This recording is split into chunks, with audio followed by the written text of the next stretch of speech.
క్రియను చేయుచున్నాను.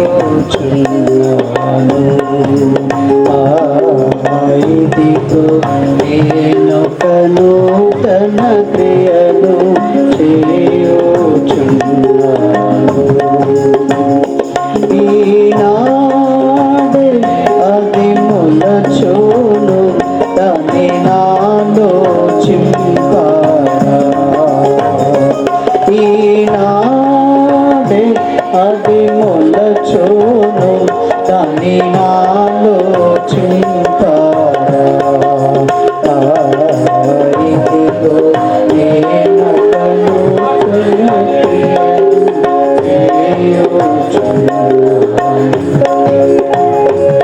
కార్డ్స్ తీసుకున్నవారు కింది భాగంలో మీ యొక్క అడ్రస్ను రాసి ఇవ్వాలని కోరుచున్నాం. కార్డ్స్ తీసుకున్నవారు అడవిలో త్రోవను చేసి ఎడారిలో నదులను నేను అడవిలో త్రోవను చేసి ఎడారిలో నదులను నేను సమృద్ధిగా ప్రవహింపజేసెదను. ఎల్లప్పుడూ సమృద్ధిగా ప్రవహింపజేసెదను. ఇదిగో నేనొక నూతన క్రియను చేయుచున్నాను. ఇదిగో నేనొక నూతన క్రియను చేయుచున్నాను. నాతో ప్రజలు త్రాగుటకు దీనారణ్యములో నదులు. నాతో ప్రజలు త్రాగుటకు దీనారణ్యములో నదులు సమృద్ధిగా పారునట్లు సృష్టించెదను నేను. సమృద్ధిగా పారునట్లు సృష్టించెదను నేను. ఇదిగో నేనొక నూతన క్రియను చేయుచున్నాను. ఇదిగో నేనొక నూతన క్రియను చేయుచున్నాను.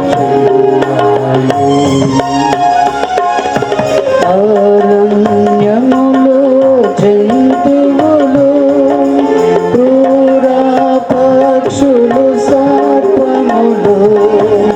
అరణ్యములో జంతువులు క్రూర పక్షులు సర్పములు కనపరచును స్తుతించును దీని నాలో కనపరచును స్తుతించును దీని నాలో చించుని. ఇదిగో నేనొక నూతన క్రియను చేయుచున్నాను. ఇదిగో నేనొక నూతన క్రియను చేయుచున్నాను. నూతన సృష్టిగా నిన్ను చేసి నీ శాంతిని నది వలె చేసి. నూతన సృష్టిగా నిన్ను చేసి నీ శాంతిని నది వలె చేసి నన్ను చూచి మహిమా పరచి స్తుతి పాడ చేసెదను.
కార్యములను చేతును ముందున్న వాటి కన్నా ఘన కార్యములను చేతును ఇదిగో నేను నూతన క్రియను చేయుచున్నాను ఇదిగో నేను నూతన క్రియను చేయుచున్నాను అరుగైన మన్నానిచ్చి మరి తెల్లని రాతినిచ్చి అరుగైన మన్నానిచ్చి మరి తెల్లని రాతినిచ్చి చేకేదన రాతి మీద ఒక కొత్త నామమును చేకేదన రాతి మీద ఒక కొత్త నామమును ఇదిగో నేను నూతన క్రియను చేయుచున్నాను ఇదిగో నేను నూతన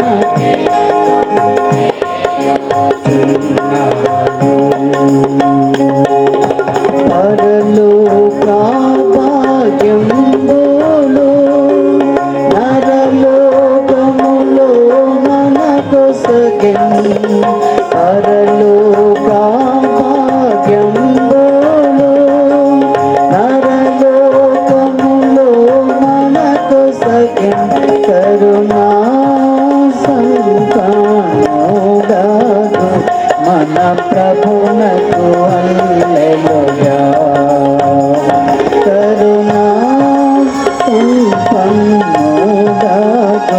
మన ప్రభునకు హల్లెలూయా ఇదిగో నేను నూతన క్రియను చేయుచున్నాను ఇదిగో నేను నూతన క్రియను చేయుచున్నాను ఈనాడే అది మొలచును దాని నాలో చింపారా ఈనాడే అది మొలచును దాని నాలో చింపారా ఇదిగో నేను నూతన క్రియను చేయుచున్నాను ఇదిగో నేను నూతన క్రియను చేయుచున్నాను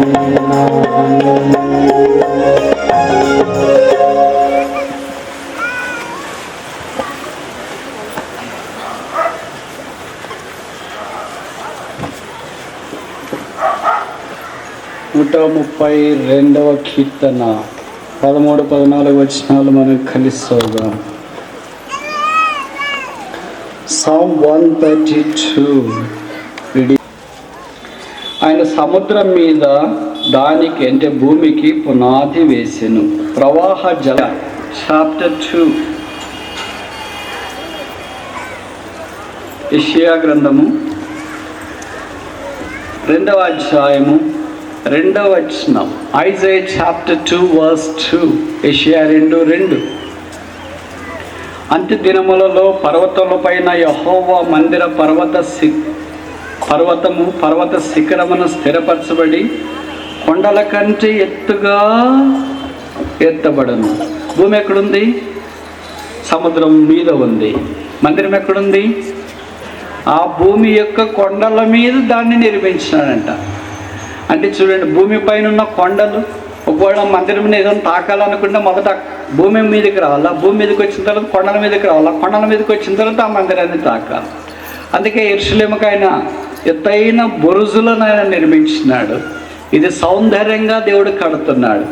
అంటే ఉన్నతమైన స్థలములు. అందుకే దావీదు అన్నాడు కదా కీర్తనలో, lead me to the rock that is higher than I.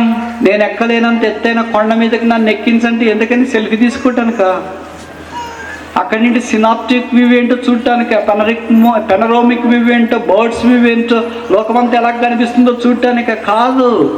ఆ ఎత్తైన కొండ మీద ఏం కనిపిస్తుందంటే దేవుని పరిశుద్ధ పర్వతమైన దేవుని మందిరం అక్కడ కట్టబడుతుంది. కనుక I want to see the habitation of God. యెహోవా పరిశుద్ధ స్థలమని నేను చూడాలని కోరుతున్నాను. దుప్పి నీటి వాగుల కొరకు ఆశపడుచున్నట్లు దేవా నా ప్రాణము నీ మందిరం కొరకు నీ కొరకు ఆశపడుచున్నది. కనుక దేవుడు ఏర్పాటు చేసుకున్న ఈ దేవుని మందిరం అనేది, యెరూషలేము అనేది ఉన్నతమైన స్థలంలో ఉంచబడి సర్వభూమికి సంతోషకరణముగా ఉన్నది. కనుక మొదటి ఇది ఎందుకు రమ్యమైనది? Why it is beautiful. The body of Jesus Christ is beautiful. The building of Jesus Christ is beautiful. యేసుప్రభు యొక్క శరీరం రమ్యమైనది. యేసుప్రభు యొక్క నివాస స్థలం రమ్యమైనది. ఏంటా రమ్యమైనది? ఏంటా శరీరము? దేవుని యొక్క సంఘమే. యేసుప్రభు రక్తం ద్వారా కొనబడిందే. అది బయటికి ఎంత రమ్యంగా కనిపిస్తుంది అంటే మనకు కనిపించదు కానీ, ఎందుకంటే మన కళ్ళకి ఎలాగో రమ్యంగా ఉండేదంతా అసహ్యంగా కనిపిస్తుంది, అసహ్యంగా ఉండేదంతా రమ్యంగా కనిపిస్తుంది. మన కళ్ళు ఎలాంటివి అంటే లోతు కళ్ళు లాంటివి. లోతు సుధమ గుమ్మర్రాన్ని చూసి ఎలాగుంది అనుకున్నాడంటే ఏదైనా తోట వల్లే ఉంది అనుకున్నాడు అంత. కనుక మనకు లోకం ఎలాగ కనిపిస్తుంది అంటే పరలోకం మాదిరి కనిపిస్తుంది. పరలోకం ఎలాగ కనిపిస్తుంది అంటే డాష్ లోకం మాదిరి కనిపిస్తుంది. ఎందుకంటే మన కళ్ళు సరిగా లేవు కదా. కామర్లు వచ్చిన వాళ్ళకి పక్కన వాళ్ళందరూ ఎలా కనిపిస్తారు? పచ్చగానే కనిపిస్తారు. ఎందుకంటే వాళ్ళ కళ్ళు కామర్లు వచ్చినాయి కనుక. బాగుండే వాళ్ళకు పక్కన వాళ్ళు ఎలా కనిపిస్తారు? చాలా బాగా కనిపిస్తారు. వాళ్ళకు కూడా చాలా బాగా కనిపిస్తారు. కనుక దేవుడు తన మందిరాన్ని ఏర్పాటు చేసుకొని స్థిరపరచుకొని ఆ మందిరాన్ని నడిపించి కాపాడి భద్రపరుస్తున్నాడు. కనుక ఈ మందిరం రమ్యమైనది ఎందుకంటే number 1 because of it's situation. అది పర్వతం మీద నిర్మించబడుతూ ఉంది. అంటే దేవుని ప్రజలైన వాళ్ళు ఇప్పుడు ఎక్కడున్నారంటే కొండ మీదే ఉన్నారు. అందుకే దీని రక్షణ ఔన్నత్యము. భక్సింగ్ గారు పుస్తకం రాశారు 40 మౌంటైన్స్ పీక్స్, 40 పర్వత శిఖరం, యెషయా గ్రంథమును ఆధారం చేసుకుని. అందుకే ఎప్పుడు క్రైస్తవుడు పరసంబంధమైన వాడు. మోషే ఎక్కడ కనిపిస్తున్నాడు? కొండ మీద కనిపిస్తున్నాడు. అబ్రహాము తన కుమారుని బలి ఎక్కడ అర్పించినాడు? లోయలోన? కొండ మీద. కొండ మీదే అర్పించినాడు. కనుక యెహోషువ ఎక్కడ కనిపిస్తున్నాడు? కొండ దగ్గరే కనిపిస్తున్నాడు. దావీదు ఎక్కడ కనిపిస్తున్నాడు? కొండ దగ్గరే కనిపిస్తున్నాడు. యేసు ప్రభువారు చనిపోయిన స్థలం ఎక్కడ? కొండ, యెరూషలేము కొండ. కనుక క్రైస్తవుడు ఎలాగంటున్నాడు అంటే పైన ఉన్నతమైన స్థలంలోనికి, ఎత్తైన కొండల అనుభవంలోనికి క్రైస్తవుడు తీసుకొని రాబడుతున్నాడు. మనం కూడా అలాంటి స్థితిలోనికి ఉండాలని దేవుని యొక్క అభిప్రాయం. కనుక మొదట ఈ యెరూషలేము చాలా రమ్యమైనది. ఎందుకంటే బికాజ్ ఆఫ్ ఇట్స్ సిచ్యువేషన్. దాని యొక్క నిర్మాణమును బట్టి అది చాలా అందమైనది. రెండవది, ఎందుకు ఇది అందమైనది? రాజుల మొదటి గ్రంథము 1 Kings chapter 9 verse 2. రాజుల రెండవ గ్రంథము 9, మన్నించండి, మొదటి రాజులు 9:2. 1 King chapter 9 verse 2. రాజుల మొదటి గ్రంథం 9వ అధ్యాయం 2వ వచనం.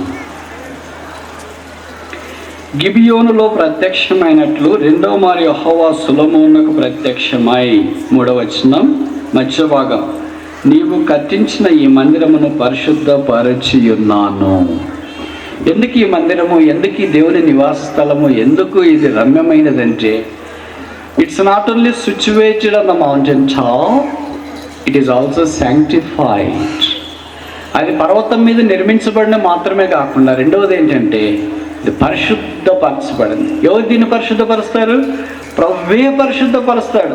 కనుక ఎవరైనా మీకు భోజనం ఇచ్చినా పానం ఇచ్చినా వెంటనే దేవానికి స్తోత్రం నాకు ఆత్రం అని తాగేయకూడదు. కొంతమంది అలాగే రెడీగా ఎదురు చూస్తుంటారు. మీ దగ్గర భోజనం వడ్డించినప్పుడు, ఏదైనా పాత్ర వడ్డించినప్పుడు మొట్టమొదట యేసు ప్రభుకి దాన్ని బట్టి స్తుతించాలి, మొదటిది. రెండవది ఏం చేయాలంటే దాన్ని పరిశుద్ధపరచమని అడగాల. మూడవది దీవించమని అడగాల. పరిశుద్ధపరచుకుంటే దేవుడు దేన్ని దీవించలేడు. మనల్ని కూడా దీవించాలంటే మన పాపాలు కడిగితేనే మనం దీవిస్తాడు. మన పాపాలు కడుక్కుండా మనం దీవించలేడు. అందుకనే రక్షించబడిన తర్వాత ఆయన కుమారులుగా కుమార్తెలుగా చేయబడతాం. అందుకే మీ దగ్గరికి భోజనం వచ్చినా పానం వచ్చినా ప్రభా ఈ భోజనాన్ని బట్టి స్తోత్రాలు మొదటి పదం. రెండో పదం దీన్ని పరిశుద్ధపరచము, శాంక్టిఫై దిస్. బైబిల్లో రాశారు ప్రతిదీ ప్రార్థన ద్వారా వాక్యము ద్వారా పరిశుద్ధపరచబడును. కనుక అది పరిశుద్ధపరచబడాల. అప్పుడు మూడవది ఏంటంటే దీనిని ఆశీర్వదించము. అలాగ మనం ప్రార్థన చేసుకొని భుజించాలి. కానీ ప్రభువా నీకు స్తోత్రము, నాకు ఆత్రము, యేసునామమున ప్రార్థిస్తున్నాము తండ్రి అని అంటే మళ్ళీ ఆత్రం అయిపోయిన తర్వాత చాలా గోత్రం అవుతుంది. కనుక దేవుడు తన మందిరాన్ని ఏం చేస్తున్నాడు అంటే పరిశుద్ధపరుస్తున్నాడు. ఆయన పరిశుద్ధపరిచింది అపవిత్రపరచగలవాడేవాడు? ఆయన బాగు చేసింది పాడు చేయగలవాడేవాడు? ఆయన కట్టింది కూలద్రోయగలవాడేవాడు? ఆయన నాటింది పెళ్ళగొట్టగలవాడేవాడు? ఆయన నిర్మించిన దాన్ని తృణీకరించగలవాడేవాడు? ఆయన స్వీకరించిన దాన్ని నిరాకరించగలవాడేవాడు?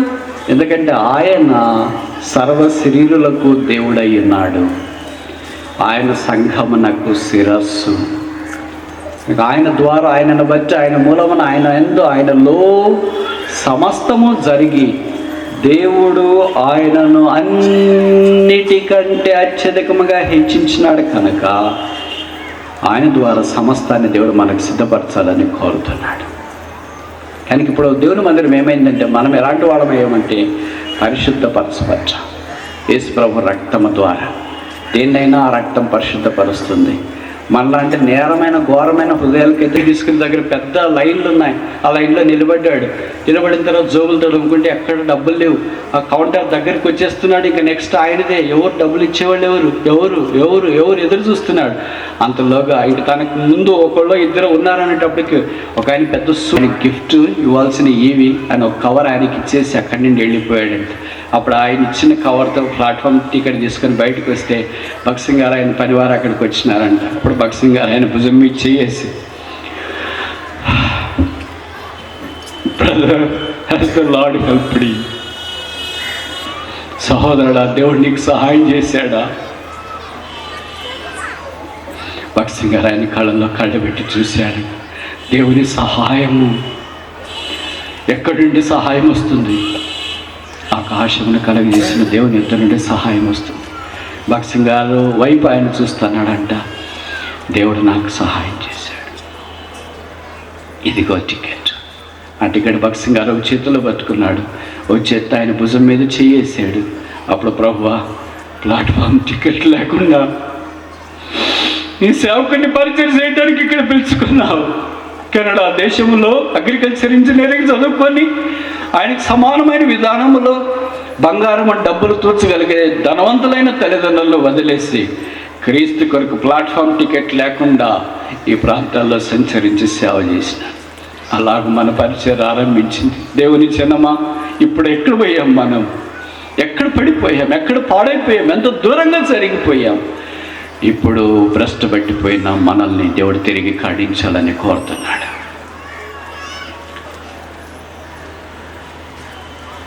పితరుల సమాధులున్న స్థలాన్ని గురించి నాకు విచారం వద్దా? ప్రశ్న ఇదే. ఇక్కడి నుండి వెళ్ళక మనకు నా పితరుల సమాధులున్న, పితరులు చేసిన పరిచర్యల గురించి నాకు విచారం వద్దా? ఇదిగో నా పితరులు చేసిన పరిచర్య గురించి నేను విచారపడే నెహెమ్యా వలె నేను కనిపిస్తున్నాను అనే వాళ్ళు ఇంకెంత బాగుంది. అలాంటి తీర్మానంతో ఇక్కడి నుండి వెళ్ళండి. ఎలాగొచ్చావు అలాగే వెళ్ళిపోవద్దు. ఎప్పుడుగా అలాగే ఉన్నావు. రోజులు, వారాలు, సంవత్సరాలు అలాగే గడిచిపోతున్నాయి. ఈ సంవత్సరం అలాగవద్దు. ఎంతకాలం బతుకుతాం మనం తెలియదు. నేను ఒక విషయం చెప్పి ముగించిన, మనం ఏదైనా కొలిచేటప్పుడు ఒక పరికరాన్ని వాడుతుంది. ఉదాహరణని పక్కన ఒక ఇల్లు కడుతున్నారు అనుకో, ఒక జానడు స్థలం వదిలి కట్టుకోండి అయ్యా అంటాం. అంటే స్థలానికి జానడు కొలత వాడతాం. ఏడన్నా మల్లెపూలు తీసుకోవాలనుకోండి, ఎక్కడన్నా రైల్వే స్టేషన్లో ఆడేయడ వాళ్ళు పూలమ్మ అని అడిగిస్తే ఎంత అంటే 10 రూపాయలు అని అంటారు. ఒక మల్లెపూలు దండ ఉదయం కనిపించి సాయంకాలం వాడిపోయేదాన్ని 3తో కొలుస్తారు. ఇంకేదైనా మనం బట్టలు తీసుకోవాలనుకోండి, ఎంత అంటే బారెడు ఉందండి అది అంట. బట్టలు కొంతకాలం ఉండి తర్వాత చినిగిపోయి కుళ్ళిపోయే బట్టల కొరకు బారెడుతో కొలుస్తాం. అంటే స్థలాన్ని జేనెడుతోనా, ఉదయం ఉండి సాయంకాలం వాడిపోయే పూలను 3తోనా, తర్వాత కుళ్ళిపోయే బట్టను, చినిగిపోయే బట్టను బారెడుతోనా కొలుస్తాం. మనిషి జీవితాన్ని దేంతో కొలుస్తారో తెలుసా? 39వ కీర్తన 5వ వచనంలో చెప్పబడింది, నా దినములను నీవు బెత్తడంతగా చేసి ఉన్నావు. బెత్తడంటే ఎంత? 4 ఏళ్ళు. అంటే జానుడి కంటే తక్కువ, మూడి కంటే తక్కువ, బారుడి కంటే తక్కువ, బారుడి కంటే మూడు తక్కువ, మూడు కంటే జానుడి తక్కువ, జానుడి కంటే బెత్తడు తక్కువ. బెత్తడు 4 ఏళ్లలో ఏమైపోయినాయి? ఇప్పటికి ఒక్కొక్క ఏళ్ళు 20 సంవత్సరాలకు జ్ఞాపకం చేస్తుంది. మనకి ఎన్ని ఏళ్ళు? 70 సంవత్సరాలు, అధిక బలం ఉంటే 80 సంవత్సరాలని బైబిల్లో రాయబడింది. కనుక ఒక్కొక్క వేలు 20 ఏళ్ళు, 20 ఏళ్ళు, 20 ఏళ్ళు, 20 ఏళ్ళు అంటే 4 ఏళ్ళు 80 సంవత్సరాలు. ఇప్పుడు మనకు 40 ఏళ్ళు అయిపోయినాయి అనుకో, 2 ఏళ్ళు అయిపోయినట్లే. ఇంకెన్ని ఉన్నాయి? 2 ఉన్నాయి. 60 అయిపోయినాయి అనుకో, 3 అయిపోయినట్లే. ఇంకెన్ని ఉన్నాయి? 1 ఉంది. 60 దాటి 61లోకి వచ్చినావు అనుకో, ఎన్నేళ్ళు అయిపోయినాయి? 3 ఏళ్ళు అయిపోయినాయి. 4 ఏళ్ళు ఎప్పుడైనా ఏమైనా కావచ్చు. ఇంత సమీపంలో మనం ఈ లోకాన్ని విడిచిపెట్టే పరిస్థితులు ఉన్నప్పుడు ఆ దేవుని యొక్క మందిరముని గురించి విచారించవలదా? నెహెమ్యాలో రాయబడింది, పని మిక్కిలి గొప్పది, మీరు ఏళ్ళు ఎడమగా ఉన్నారు, బాకానాదం వినబడగా మీరు దగ్గరికి రండి, మన దేవుడు మన పక్షమున యుద్ధము చేయను. దేవుని ప్రజలారా, దేవుని జనమా, సేవకులారా, కాపర్లారా, ఉపదేశకులారా, అంగలార్చే స్త్రీలారా, చెదిరిపోయిన సమూహమా, పని మిక్కిలి గొప్పది కాదా? సొలొమోను కట్టిన మందిరం లాంటి పని గొప్పది కాదా? నెహెమ్యా కట్టిన ప్రాకారం లాంటిది గొప్పది కాదా? మీరు ఏ ఎడమగా ఉన్నారు? ఎందుకు దూరం అవుతున్నారు? ఎందుకు జారిపోతున్నారు? ఎందుకు ఆగిపోయారు? మీరు దగ్గరికి రండి, మన దేవుడు మన పక్షమున యుద్ధము చెయ్యను. కనుక దినాన అలాగ నిర్మించబడి దేవుని పరలోక రాజ్యం కొరకు కనిపెట్టుకొని ఉండి ఆయన వచ్చినప్పుడు ఆయనతో పాటు మనం సిగ్గులేని ముఖాలతో పరలోక రాజ్యంలో ప్రవేశించాలని దేవుని యొక్క ఉద్దేశము. మనమేమవుతామో ప్రత్యక్షపరచబడలేదు, కానీ ఆయన ప్రత్యక్షమైనప్పుడు ఆయన ఉన్నట్లుగానే ఆయన చూద్దాము కనుక ఆయనను పోలించాం. ఈ దినాల్లో మనకు నాస్తి కానీ, వజ్రవైడ్యులు, మరకత, మాణిక, నీళ్ళ కెంపులు, పచ్చలు కానీ, మన డ్రెస్సులు కానీ, బట్టలు కానీ, మొబైల్ కానీ, ఇల్లు కానీ, కారు కానీ, వాకిలు కానీ, వాహనం కానీ, పరిచయమైన బంధువర్గం కానీ, స్నేహితులకు కానీ, ఊరు కానీ, పేరు కానీ, ప్రఖ్యాతులు కానీ, సంపద కానీ, ధనము కానీ, అర్జించుకున్న సమస్తము కానీ ఓ దినాన్ని ఇడిచిపెట్టి 5 అడుగుల మానవుని పాతి పెట్టిన తర్వాత ఆ మనుషుడు తిరిగి దేవుని సందులో నిలబడటానికి నిరపరాధిగా, నిర్దోషిగా దేవుడు ఎన్నుకోవటానికి సిద్ధపరచబడి ఈ సంఘం యొక్క ఏర్పాటు మచ్చను గురించి విచారించడానికి నేనున్నాను ప్రభువా, నన్ను కూడా వాడక. మోకరించండి, ప్రార్థన చేస్తాను.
चलता है।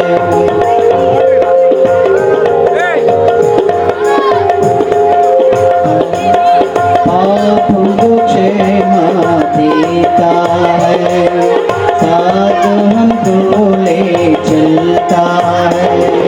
हमको छुड़ाए पाप से और अपना बना लिया।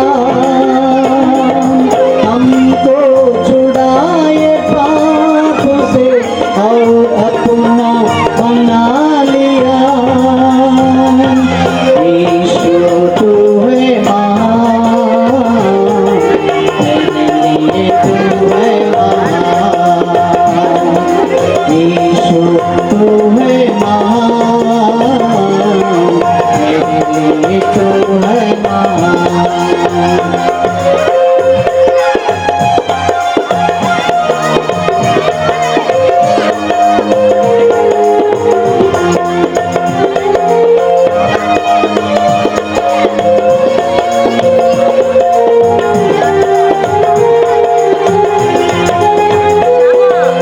यीशु प्रभु प्यारा है, वो ही मेरा सहारा है।